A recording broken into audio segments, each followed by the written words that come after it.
Police have arrested and charged a 36-year-old man for a robbery that ended up turning violent Sunday morning. Just before 4 o'clock Sunday morning at a business near 10th and Cleveland, police say a man kept asking people to buy him coffee. Authorities say he refused to leave and went behind the counter to get his own coffee.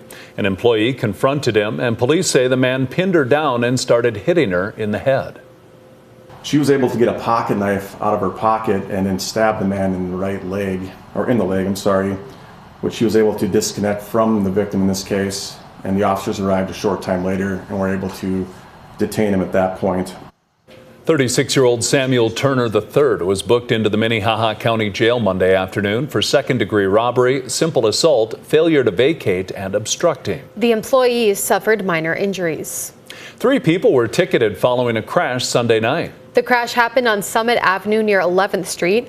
According to officials, a pickup was driving north on Summit Avenue when it went into an intersection, causing a chain reaction crash. The truck ended up rolling onto its side. The driver went to the hospital with non-life-threatening injuries. He's also accused of DUI and failing to yield. Police say both cars were going 30 miles per hour over the speed limit. They were both ticketed for reckless driving.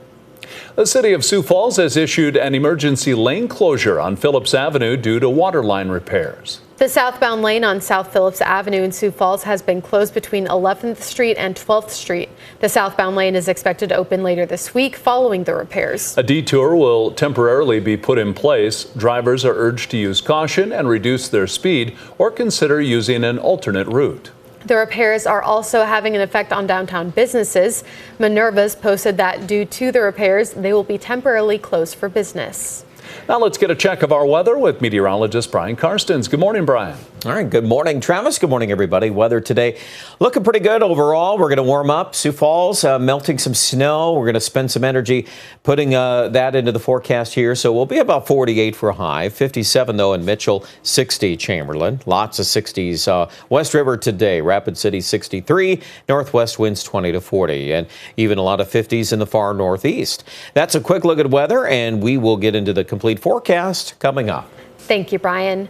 As part of Veterans Day, the South Dakota Department of Veterans Affairs will host a special ceremony to honor 6 World War II veterans who paid the ultimate price while serving their country. One of those was Private Marvin Gunderson of Parker. They'll be dedicating this bridge just north of Parker in Gunderson's name.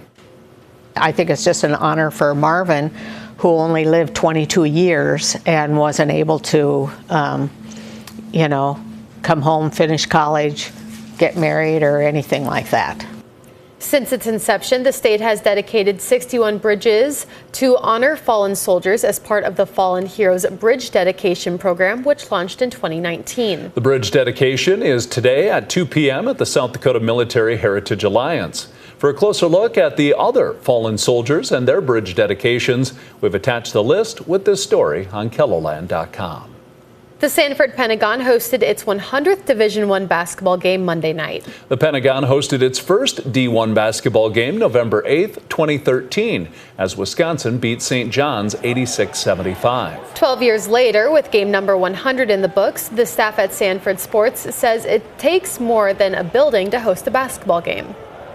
The venue is incredible. There's a lot of small touches, unique touches that we take a lot of pride in making sure that we take care of teams. But really, I think it's the people here and the way that we treat teams and we treat fans. If they come here and they have a great experience and our team takes care of them and the city takes care of them and the community does so, then we also open those doors for, hey, when do you want to come back?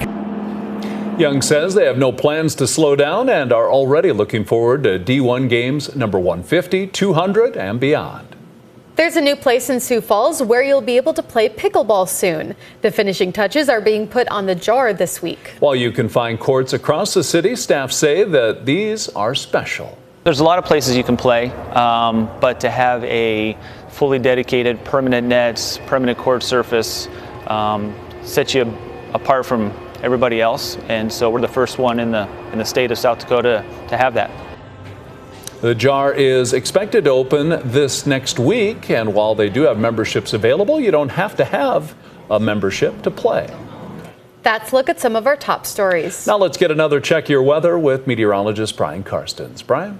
All right, our weather picture today looking a little better out there as we're looking ahead to milder conditions. We've got to melt some snow first, and that's going to be the first topic today, I think, for most of folks here in the east and the southeast. So temperatures upper 40s to just about 50, and I think these clouds not going to really produce any rain chances. We got some wind, though, we're going to talk about. A little wind moving back in this afternoon for most folks north of Sioux Falls into southwest Minnesota. That'll run at least at 30 to 35. And then the wind gusts in Rapid City will also be at least in the 30 to 40 mile an hour range.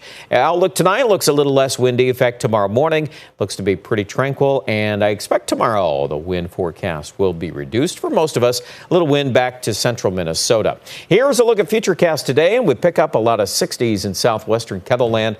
And that's going to feel pretty nice. And I expect tonight we're back down in the 30s, but not going to take long to warm back here into the 50s tomorrow. A few high clouds will drift in, so that'll reduce our temperatures for Pierre. Not quite as warm tomorrow, but with less wind too, it's not bad. And Thursday and Friday, a good solid warm up. We're looking at close to 60 at Sioux Falls on Thursday afternoon, and we should be in the 60s. Even some 70s showing up on Friday throughout much of western, central, maybe a little bit of eastern Kettleland. We'll see about Yankton and Mitchell.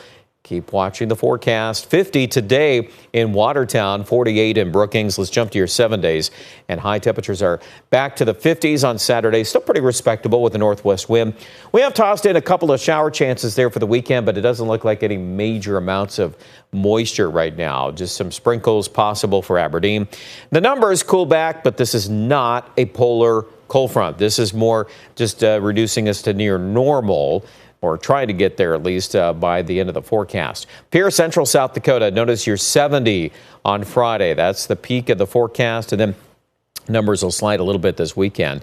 With the wind from the northwestern Rapid City, will also reduce those temperatures into the 50s, but look at the normal high, 49. So we're still going to outperform that all the way through.